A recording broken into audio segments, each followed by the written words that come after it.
আমরা শুনছি বিখ্যাত গ্রন্থ, অতি মূল্যবান গুহ্য জ্ঞান, সাধন কেন্দ্রিক জ্ঞান, যে গ্রন্থের আলোচ্য বিষয়, যে গ্রন্থ যোগীর পথপ্রদর্শক, সাধকের বেদ, সেই গ্রন্থের নাম শিবসংহিতা। এর আগে 4টি অধ্যায় আমরা শুনে নিয়েছি। শিবসংহিতার প্রথম পটলের 4টি পর্ব এর আগে আলোচনা হয়েছে, আগে শোনা হয়ে গেছে। প্রত্যেকটি ভিডিওর ডেসক্রিপশন অংশে বিভিন্ন পর্বের লিঙ্ক পরপর রয়েছে। যারা এই অমূল্য গ্রন্থ শুনতে চান, সেখানে আপনারা তার লিঙ্ক পেয়ে যাবেন। প্রথম পটল 101টি শ্লোক নিয়ে গঠিত। তার মধ্যে 4টি পর্বে আমরা 71টি শ্লোক পর্যন্ত আলোচনা করেছি। আজ শুরু হবে 72তম শ্লোক থেকে, এবং ঠিক এর আগের পর্বে আমরা শুনেছি ব্রহ্ম সম্পর্কে, ব্রহ্মের বৈশিষ্ট্য, ব্রহ্ম কেমন, ব্রহ্ম কোথায়, এবং সাধকের কর্তব্য কি, যোগীর কর্তব্য কি। আজকে এই গ্রন্থের এই অংশের বিষয় অত্যন্ত গুরুত্বপূর্ণ।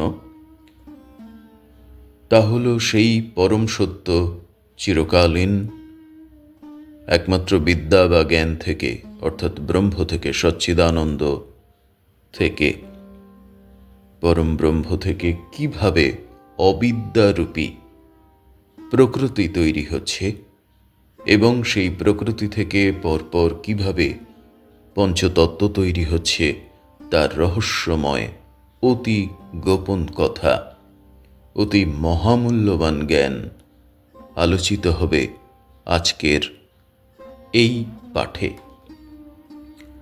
শুরু করা যাক 72তম শ্লোকের পাঠ।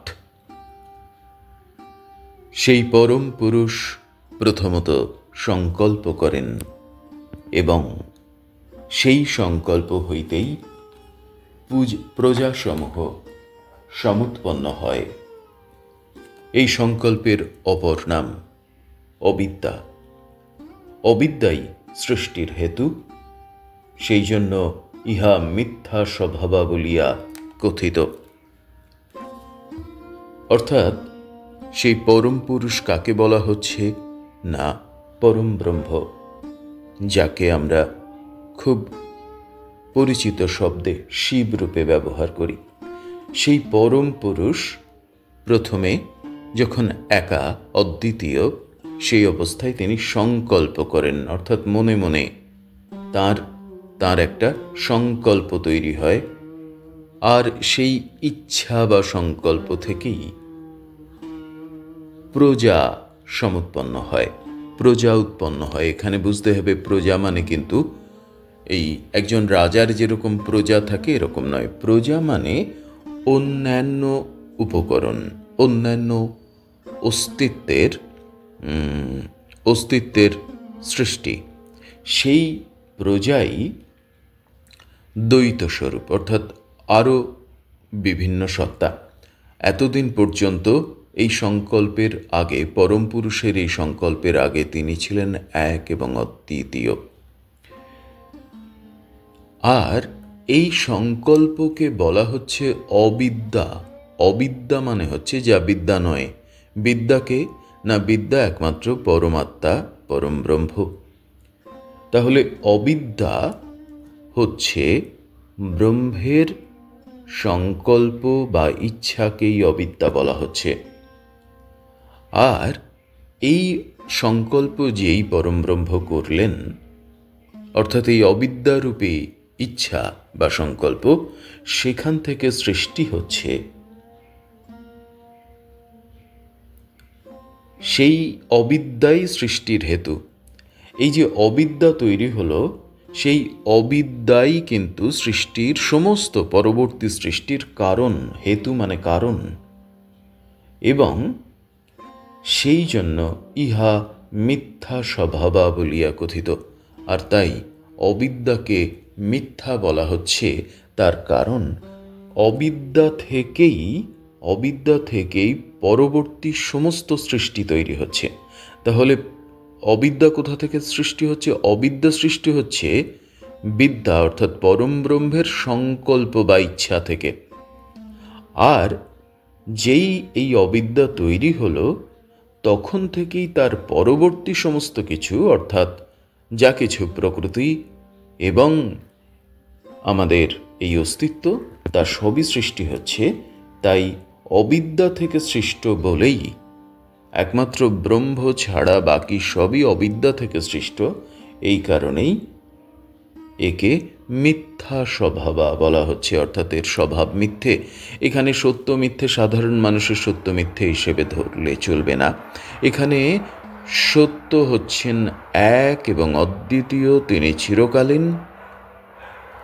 চিরকালীন, আর তাঁর সেই চিরকালীন পরম ব্রহ্ম সত্য থেকে তার সংকল্প তৈরি হলো ইচ্ছা মাত্রে, সেখান থেকে অবিদ্যা তৈরি হলো, অবিদ্যা থেকে সমস্ত সৃষ্টি তৈরি হলো।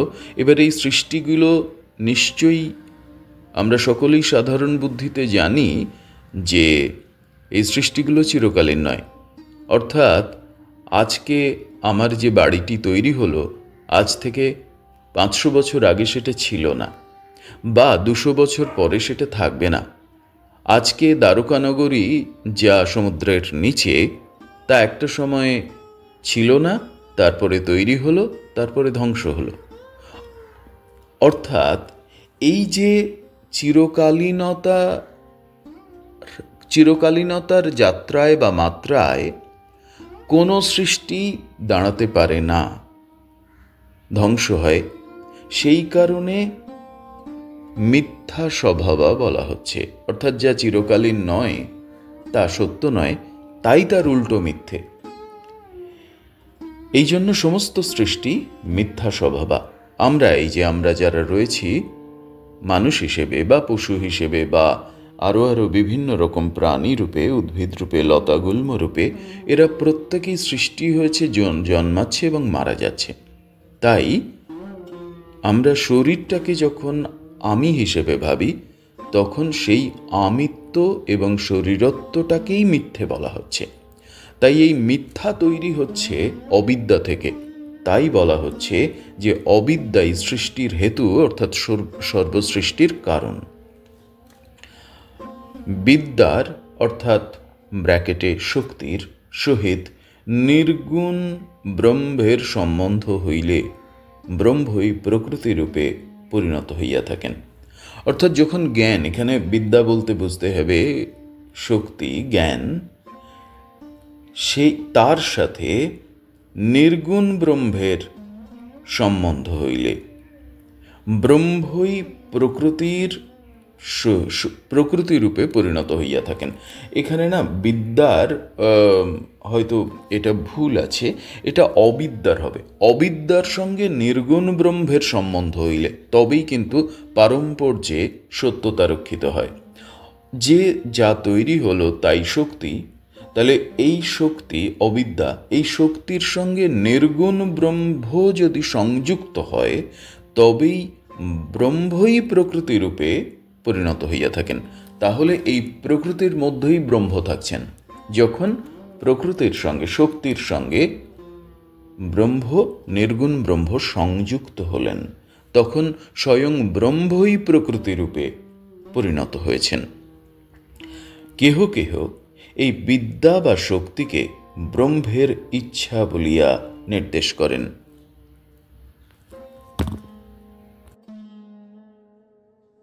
তাহলে ব্রহ্মের এই যে প্রকৃতি বা এই যে শক্তি, এই শক্তি হচ্ছেন ব্রহ্মের ইচ্ছা।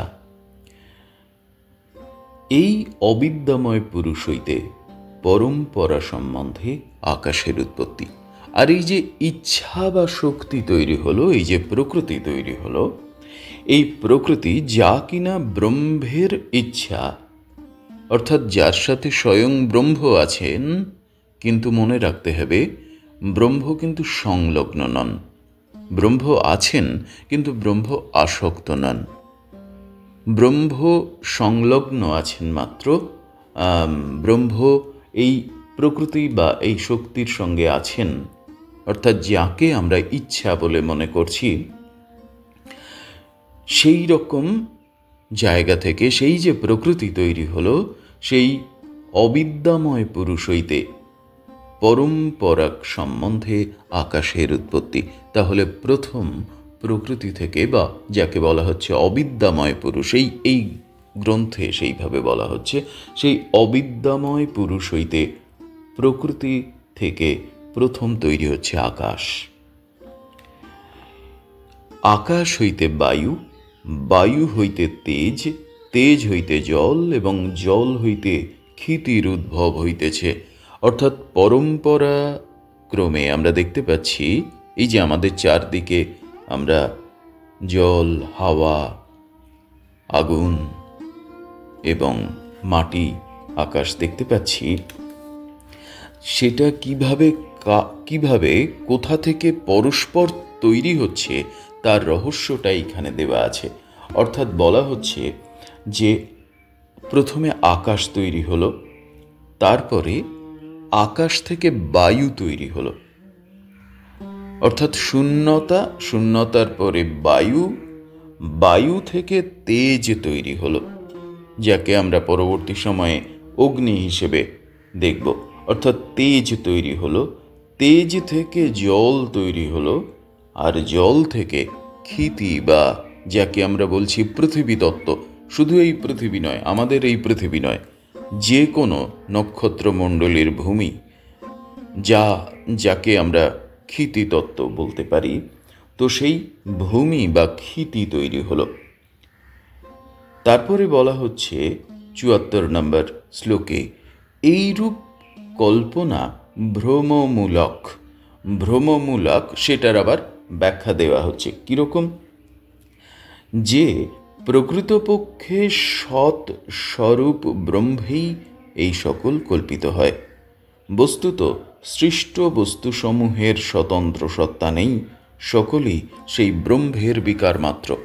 অর্থাৎ কেউ কেউ এই পারম্পর্যে আসছেন যে কেউ কেউ বলছেন যে সেই অবিদ্যাময় পুরুষ থেকে প্রথমে আকাশ তৈরি হচ্ছে, তারপরে আমাদের বায়ু তৈরি হচ্ছে, তারপরে তেজ তৈরি হচ্ছে, তারপরে জল, এবং জল থেকে এই সবগুলো থেকে আমাদের ক্ষিতি বা পৃথিবী তৈরি হচ্ছে।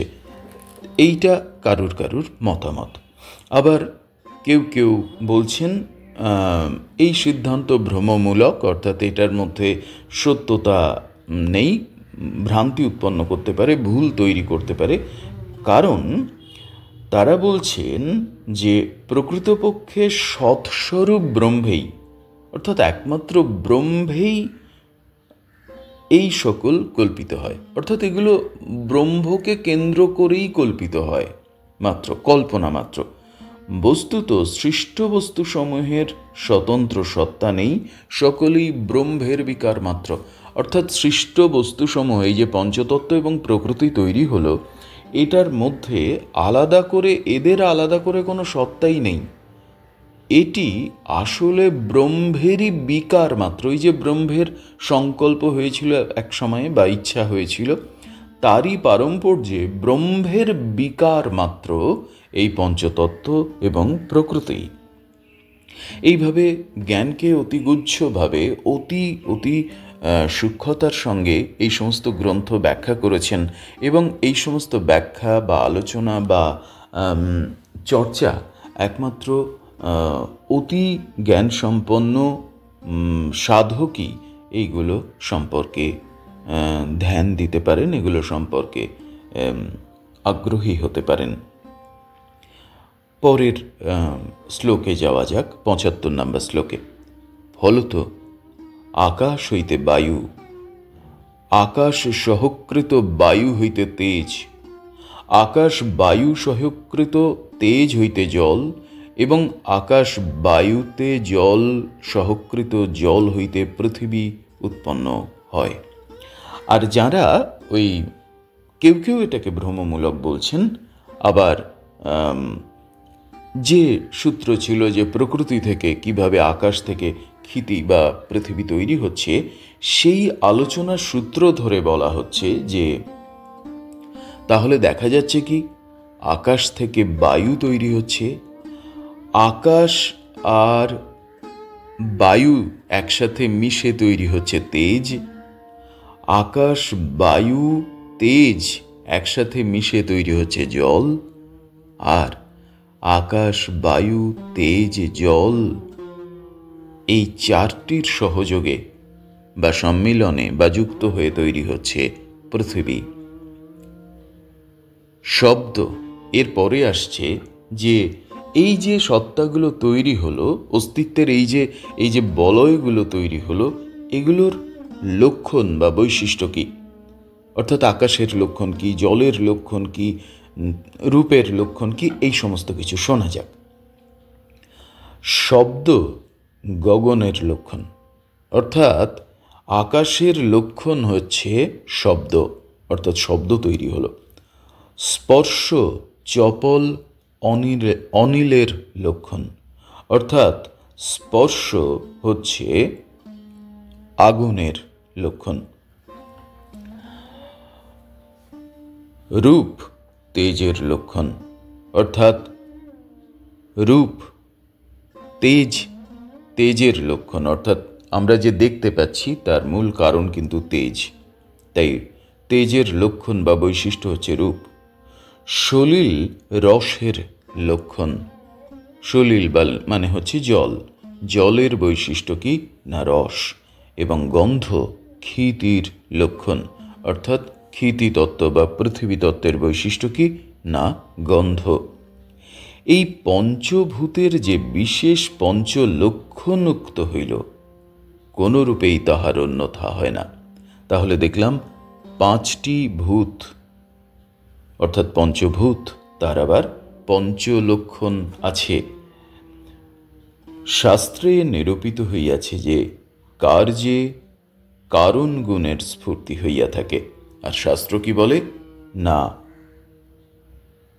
কারণ না থাকলে কোনো কার্যই হবে না, অর্থাৎ কারণহীন কার্য কোনোদিন সম্ভব নয়। এই জন্য একমাত্র শব্দই আকাশের একটিমাত্র গুণ, অর্থাৎ আকাশের, আবারও রিপিট করা হচ্ছে, অত্যন্ত জটিল জিনিস, আকাশের একমাত্র গুণ হচ্ছে শব্দ। বায়ুর দুইটি গুণ, খুব মন দিয়ে শুনতে হবে, বায়ুর দুইটি গুণ শব্দ এবং স্পর্শ। শব্দ স্পর্শ ও রূপ এই তিনটি তেজের গুণ, শব্দ স্পর্শ রূপ ও রস এই চারটি জলের গুণ, এবং শব্দ স্পর্শ রূপ রস ও গন্ধ এই পাঁচটি পৃথিবীর গুণ। কল্পনাকারী সুধীগণ কারণ গুণ অনুসারে এইরূপই কল্পনা করেন। কি অপূর্ব! আস্তে আস্তে অনন্ত থেকে, শূন্যতা থেকে কি করে প্রকৃতি তৈরি হচ্ছে, পঞ্চতত্ত্ব তৈরি হচ্ছে, সেখান থেকে গুণ তৈরি হচ্ছে, সেখান থেকে এবারে আমাদের শরীর তৈরি হবে। অসম্ভব রহস্যময় এবং কি আশ্চর্যতম জ্ঞান চর্চা প্রাচীনকালে যে হতো,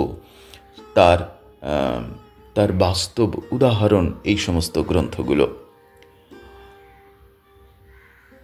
চক্ষু দ্বারা রূপ গ্রহণ, এইবারে সত্যি সত্যি বলার পরেই দেখছি যে কিভাবে এবার অঙ্গ প্রত্যঙ্গের কথা আসছে।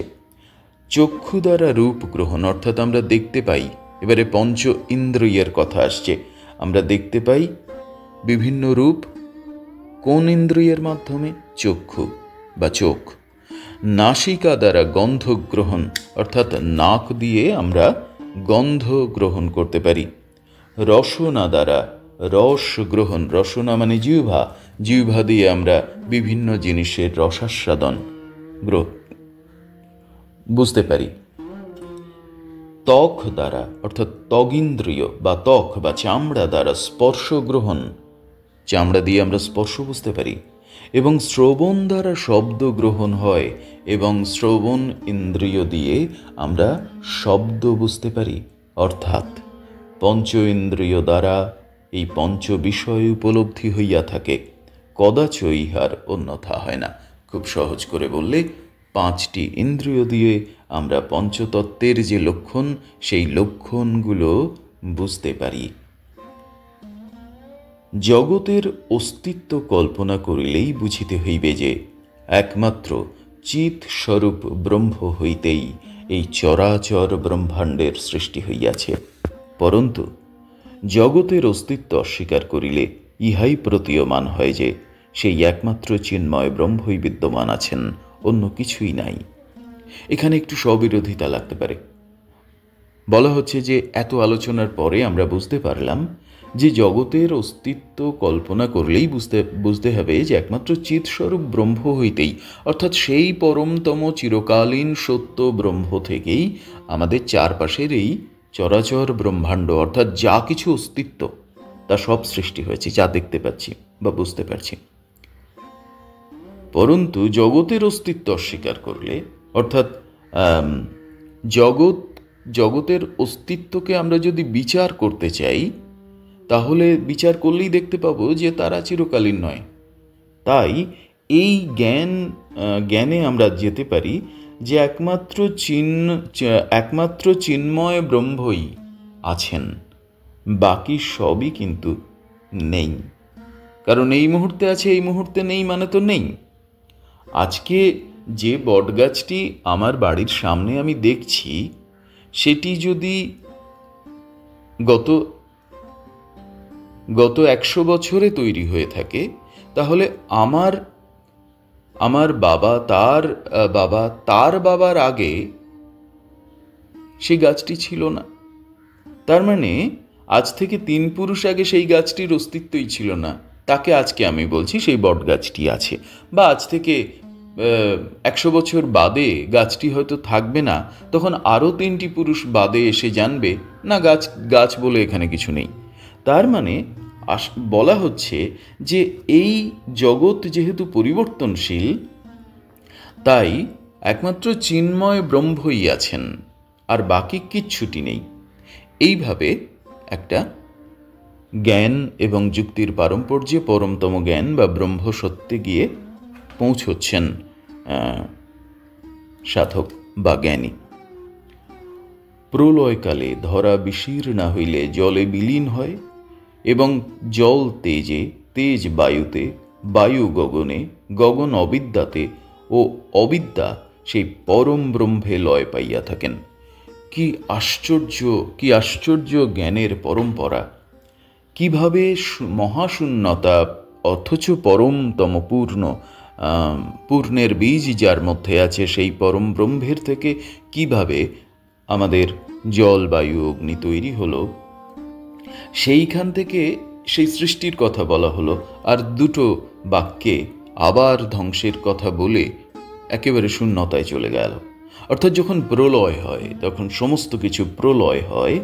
সেই প্রলয়ে কি হয় না, ধরা অর্থাৎ আমাদের এই পঞ্চতত্ত্বময় পৃথিবী বা ব্রহ্মাণ্ড, সেটা বিশীর্ণা হইয়া, অর্থাৎ ধীরে ধীরে ক্ষয়প্রাপ্ত হয়ে, ধ্বংসপ্রাপ্ত হয়ে জলে বিলীন হয়। অর্থাৎ প্রথমে জলে যায়, জল তেজে, এবারে জলকে শুষে নেয় আগুন, সেই আগুন বায়ুতে, বায়ু গগনে আকাশে, আর গগন অবিদ্যাতে, অর্থাৎ সেই অবিদ্যা যা ব্রহ্মের ইচ্ছা বা সংকল্প থেকে সৃষ্টি হয়েছিল, আর সেই অবিদ্যাও লয়প্রাপ্ত হয়।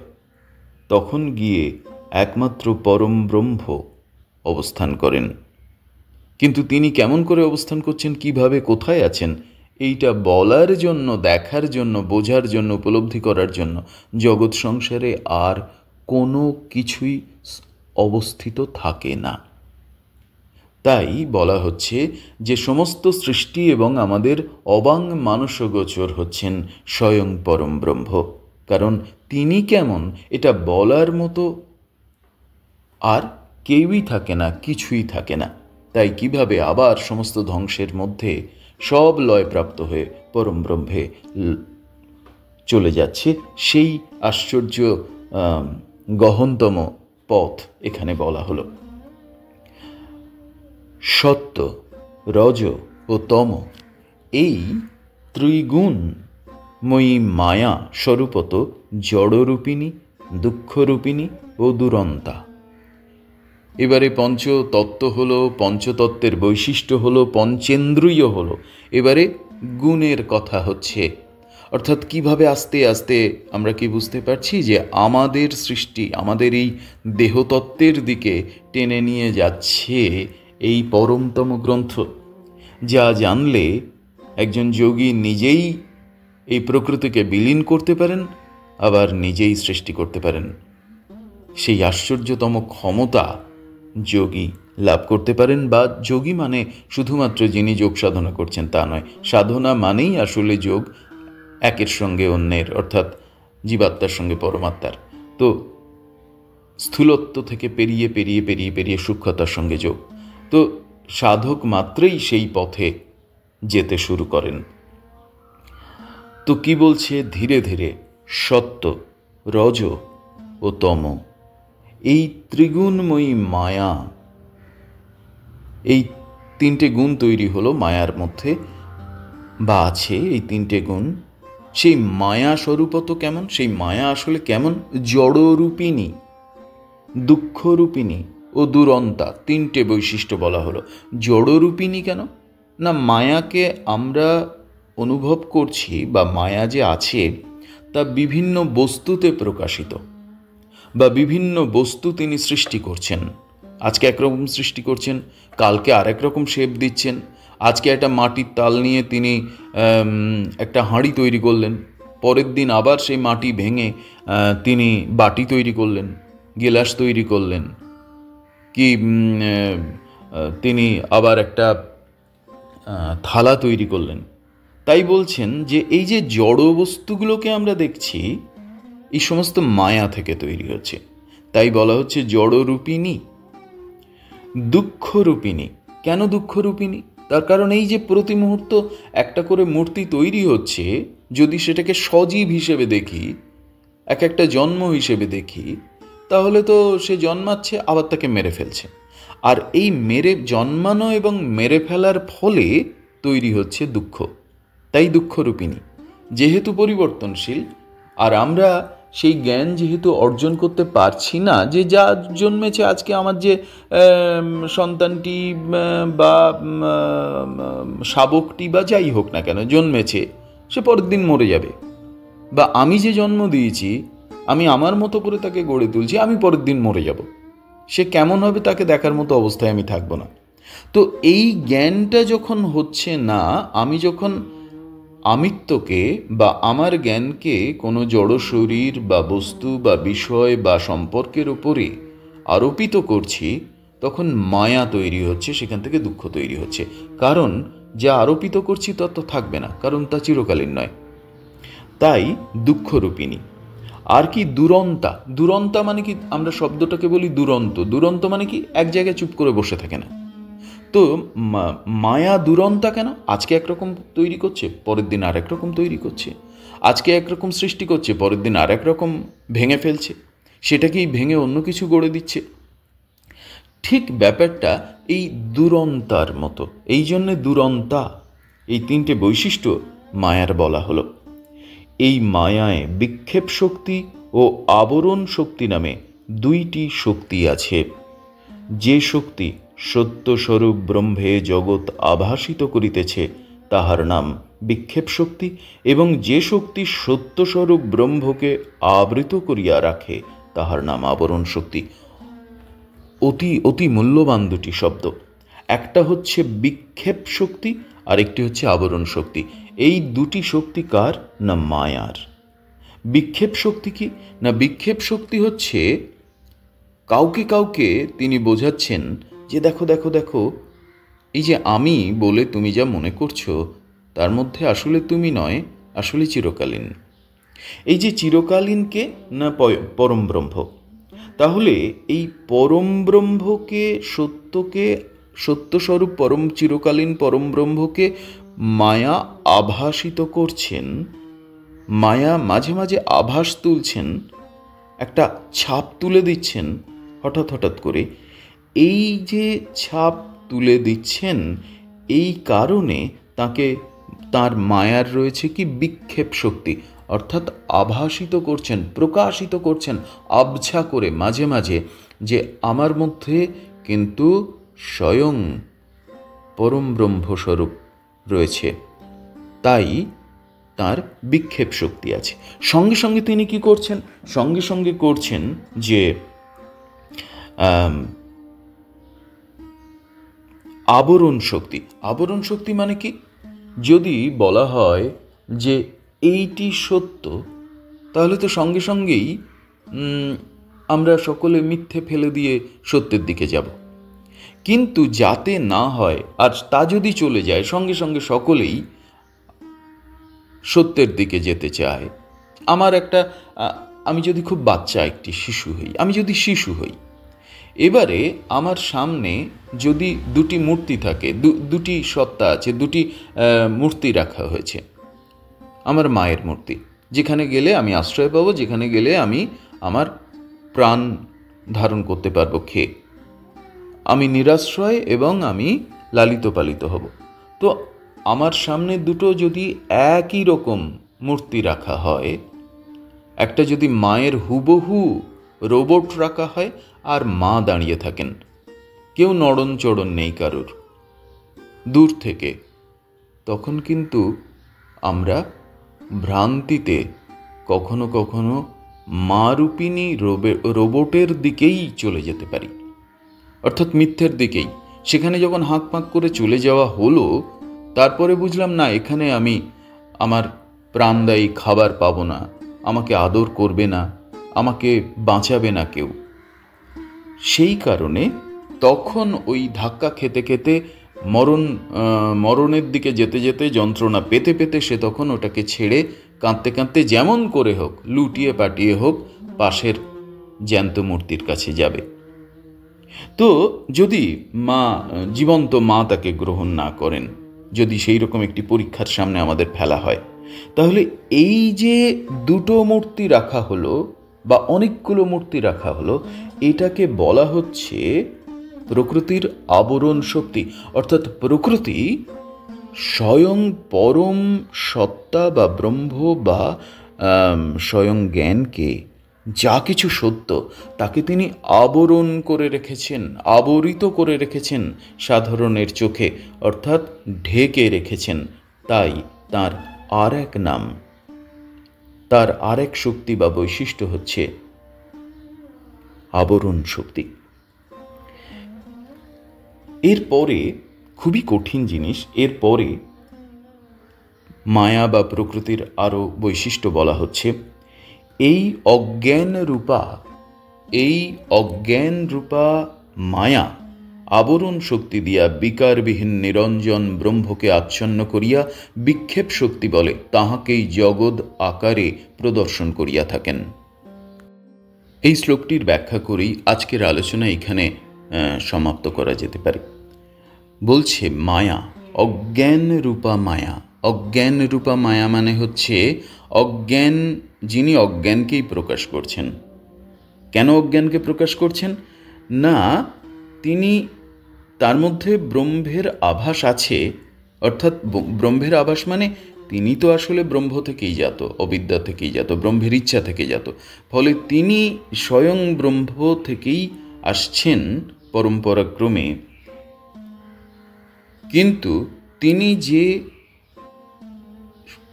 সাধারণ যে সত্তাগুলো আছে তাদের সামনে ব্রহ্মই সত্য, এটাকে তিনি প্রকাশ করতে চাইছেন না, ঢেকে রাখছেন, তাই আবরণ দিয়ে রাখছেন। তো এই অজ্ঞান, সেই জন্যই তাকে অজ্ঞান রূপা বলা হচ্ছে। সেই অজ্ঞান রূপা মায়া আবরণ শক্তি দ্বারা বিকারবিহীন নিরঞ্জন ব্রহ্মকে আচ্ছন্ন করিয়া বিক্ষেপ শক্তি বলে তাহাকেই জগৎ আকারে প্রদর্শন করিয়া থাকেন। এবারে মায়া কি করে? মায়া আবরণ শক্তি দিয়ে সেই সত্য নিরঞ্জন, বিকারবিহীন। বিকার মানে তার আর কোনো রূপ নেই, অস্তিত্ব নেই, আদি, অনন্ত এবং চিরকালীন সেই নিরঞ্জন ব্রহ্মকে আচ্ছন্ন অর্থাৎ ঢেকে রাখে, এবং ঢেকে রেখে বিক্ষেপ শক্তি বলে তাহাকেই জগৎ আকারে প্রদর্শন করিয়া থাকে। আর নিজেকেই সে জগৎ আকারে প্রকাশ করছে বাইরে সকলের সামনে। অর্থাৎ যে দেখো আমি সত্য। এই যে তুমি জন্মালে, সেটা তোমার যে পরিবার, তোমার যে বাবা মা, এই যে তুমি বিবাহ করলে, এই যে তুমি সন্তানের জন্ম দিলে, এই যে তোমার অফিস, ঘর, বাড়ি, এই যে তোমার বায়ু, আকাশ, পৃথিবী, এইগুলোই সত্য, আর এর পেছনে আর কিছুই নেই। এইটি হচ্ছে বলা হচ্ছে যে অজ্ঞান রূপা মায়া তার আবরণ শক্তি দিয়ে জীবাত্মাকে আচ্ছন্ন করে রাখছে, এবং নিজেকেই আমি সত্য, এই জগৎই সত্য, এই রকম একটি ভ্রান্তি তৈরি করছে। তাই সত্যকে তিনি ঢেকে রাখছেন। তার কারণ হচ্ছে তিনি তো সত্য নন। তিনি সত্য নন কারণ স্বয়ং ব্রহ্মই সত্য। তাই এই জগৎ আকারে তিনি নিজেকেই প্রদর্শন করছেন জীবাত্মার কাছে। এই কারণে তিনি কি না ব্রহ্মকে আচ্ছন্ন করে রাখছেন এবং নিজেকেই জগৎ আকারে প্রকাশ করছেন। তাই আমরা যদি আজকের আলোচনা এখানেই শেষ করব, আমরা যদি এই জগৎকেই, এই মায়ারূপিণী জগৎকেই বা মায়া আর বৈশিষ্ট্য, মায়া দ্বারা ঢেকে রাখা জগৎকেই সত্য বলে জন্ম জন্মান্তর কাটিয়ে দিই এবং কার্য করি, তাহলে আমরা কখনো পরম সত্যে পৌঁছতে পারব না। এটি কিন্তু বলা হচ্ছে শিবসংহিতার এই আলোচনায়, প্রথম পটলের এই আলোচনায়। আমরা আজকের আলোচনায় 85তম শ্লোক পর্যন্ত পাঠ এবং ব্যাখ্যা শুনলাম। সেই পরম ব্রহ্ম সদাশিবের চরণে আমার শতকোটি আভূমি প্রণাম।